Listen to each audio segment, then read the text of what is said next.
Good morning all of you. So today we will discuss about object-oriented programming language using Java. In your third semester you will learn the Java language. In a previous semester we already learned C language. So before going to start the third semester, just recollect what is a programming language, what is a C language, why we need a object-oriented language. Just recollect the topic. Okay. So first we have to know what is a programming language.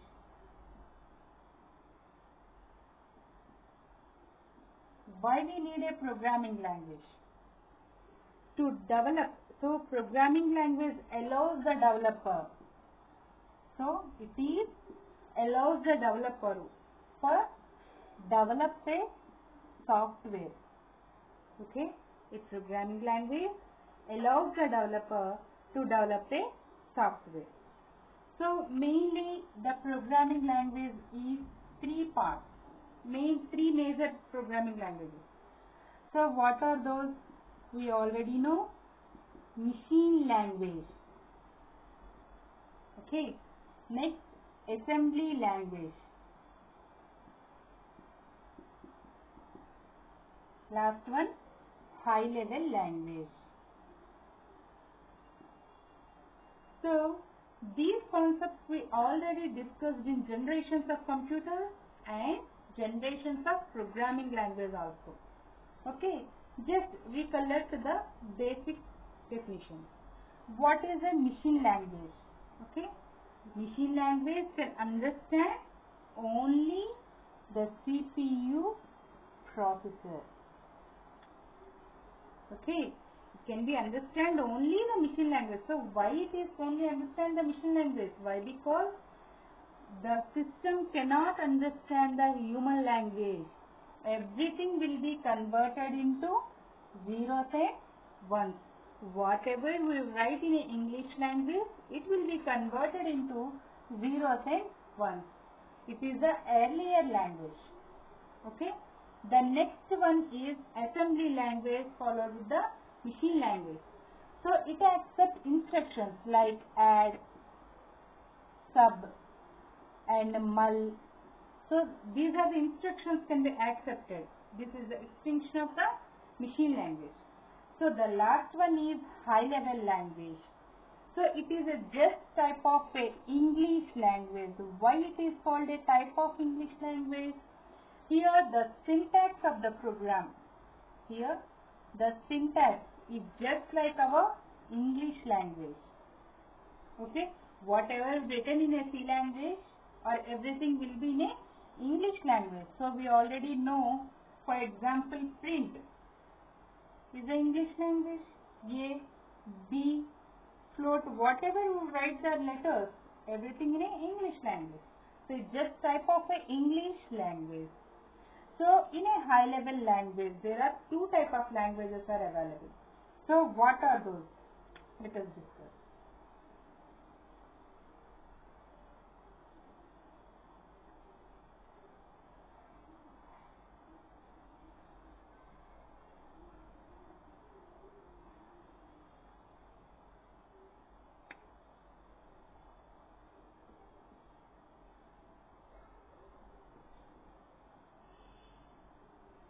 High level language.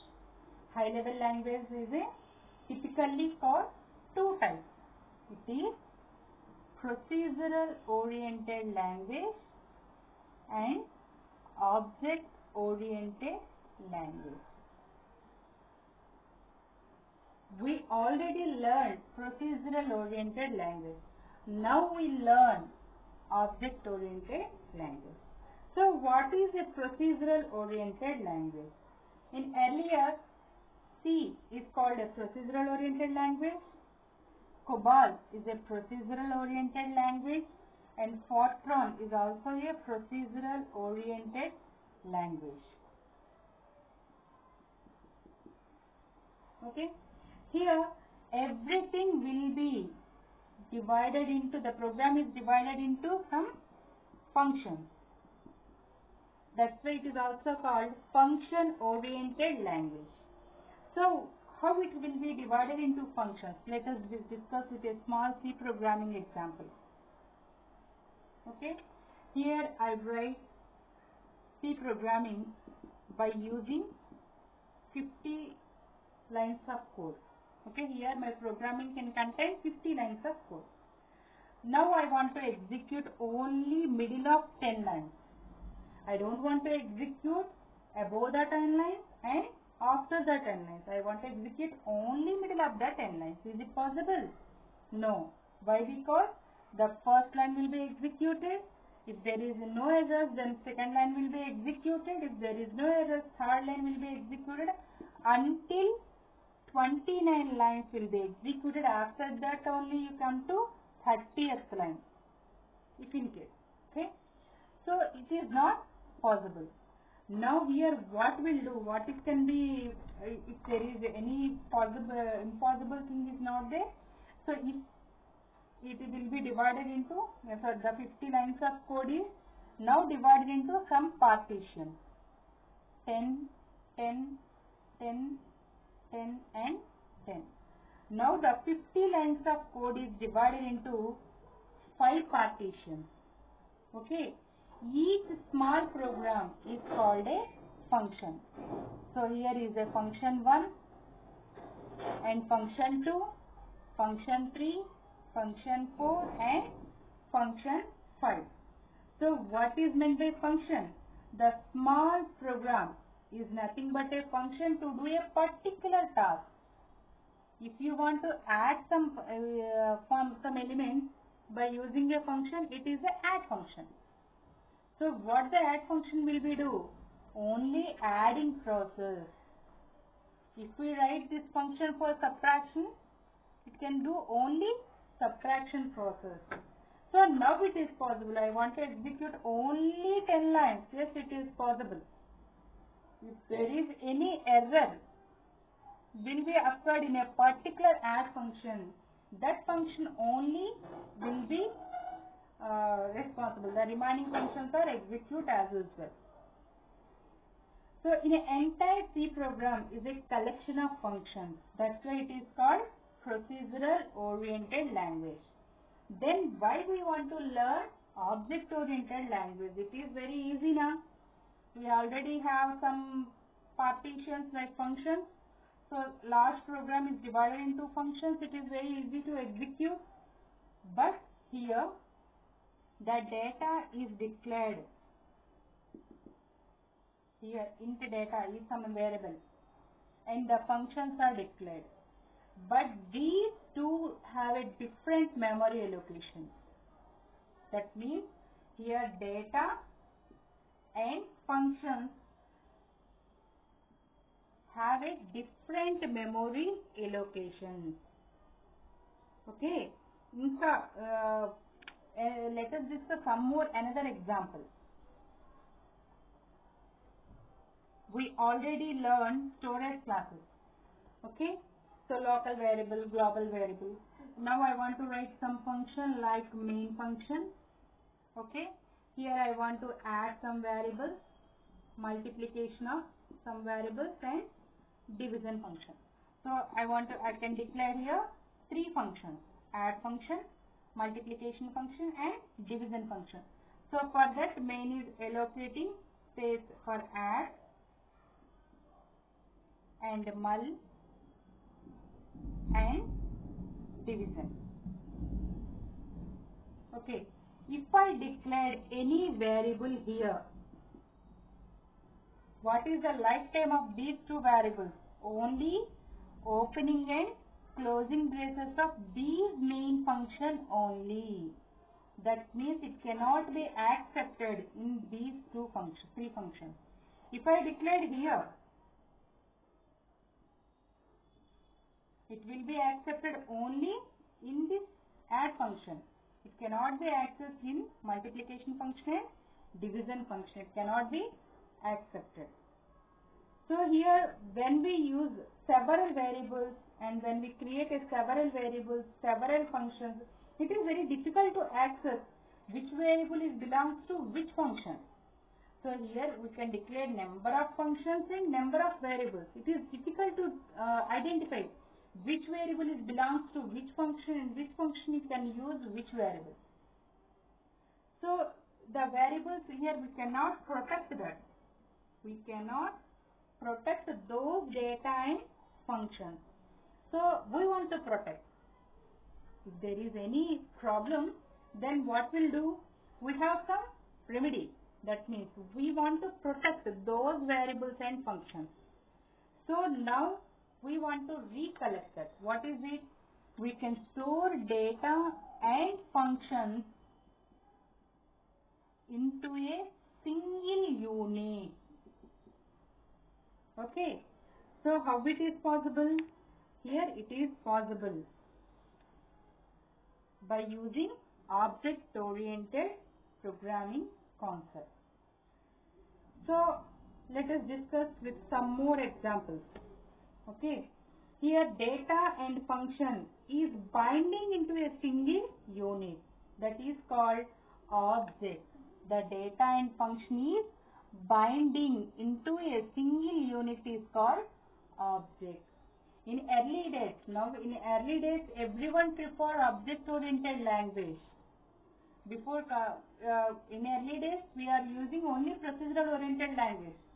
Now we are developing the object-oriented language, so everyone is preferred to develop object-oriented language. Why everyone prefer to use object-oriented language?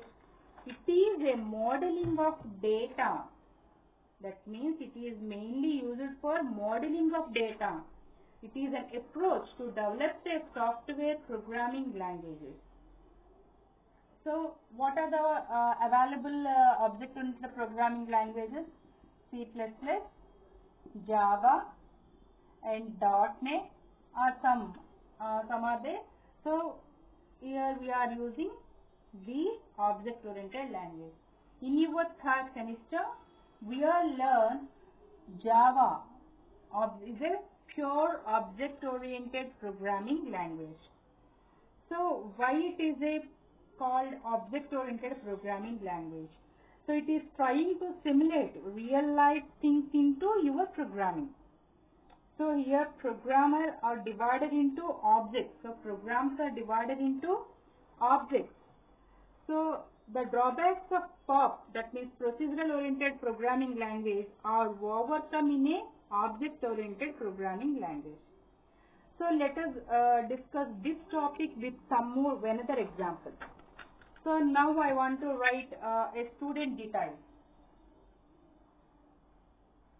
So I want to write a function like student detail. Or if you want to take any another example also, like bank employee or a supermarket.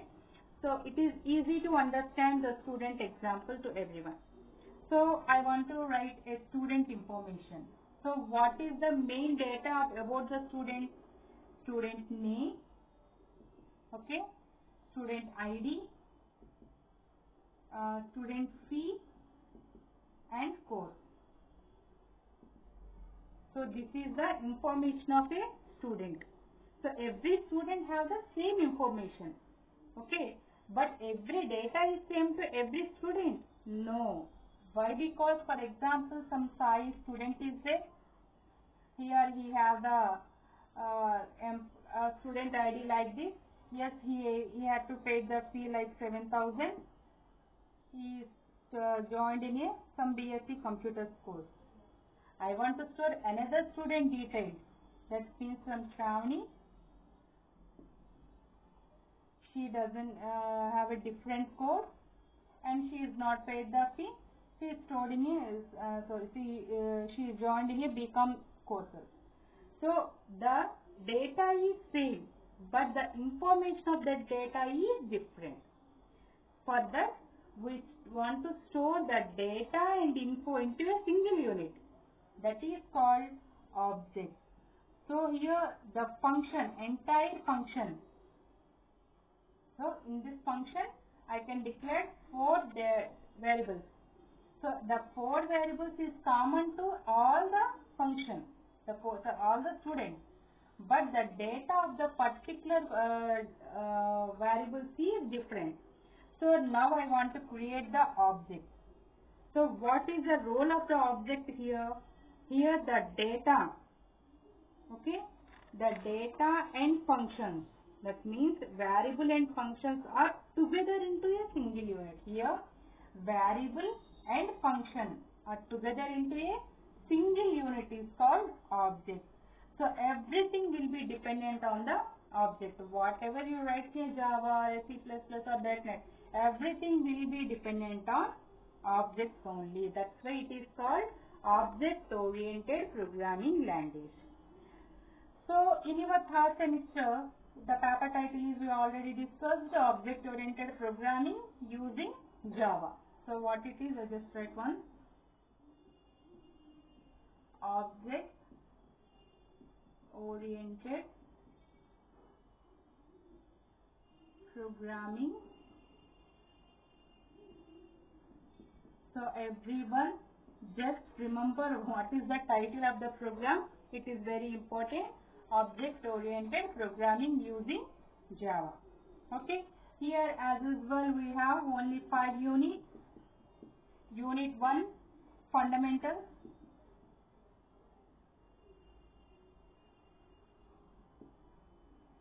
Okay. Fundamentals of object-oriented, that means OOPS. It is simply called OOPS.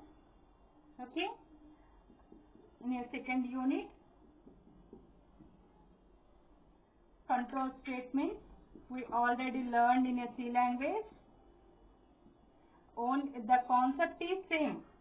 Only the structure of program will be different. Okay. The next third concept, very important concept, inheritance.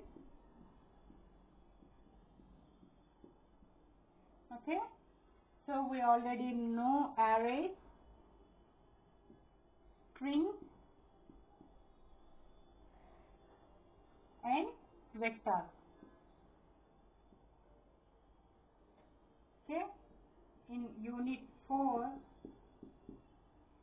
we will discuss about the very important concept, multi-threaded programming.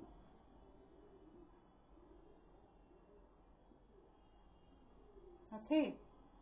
And also exception handling.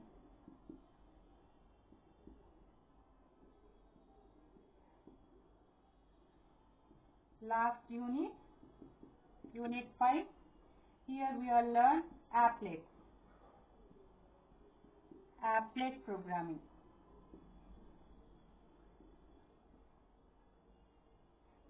Okay, and packages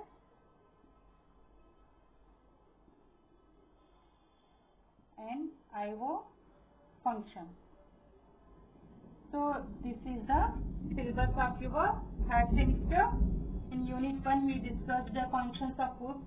Here what is a OOPS concept and what are the concepts of OOPS we are learned, and why we need a OOPS, and what are the advantages and disadvantages of OOPS, and also what is the link between C, C++ and Java. Everything will be discussed in this unit.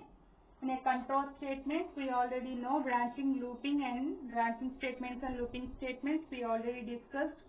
Here we also learned classes, objects and methods. And third unit, inheritance and arrays and strings and vectors. In a fourth unit, multi-threading, very important concept, and exception handling. And fifth unit, applet programming, packages and IO functions. So this is the syllabus of your third semester. So today class, what we are discussed, just recollect the data. What is a programming language? A programming language is used to programming language allows the programmer to develop a program. So what are the main programming languages we learn? Machine language, assembly language, and high level language. High level language is divided into two types. What are those? Procedural oriented language and object oriented language. So a procedural oriented language, what are the examples of procedural oriented language? C, COBOL, Fortran. So procedural oriented language is also called a function oriented language. And of OOPS concepts. So what is why we need a OOPS? It is mainly modeling the data. That means it is an approach to develop a software programming languages. What are the main OOP concepts? OOP languages are there: C++, Java, and .NET, and some more. So why we need a object-oriented language? It is trying to simulate real life things into your programming language. So here programs are divided into objects. So overcome the that means why we introduced a object-oriented programming, to overcome the drawbacks of POP. It is overcome into object-oriented programming. So in the next session we will discuss what is the drawbacks in a POP and what are the benefits and what are the concepts of work. In the next class we will discuss these topics. Thank you.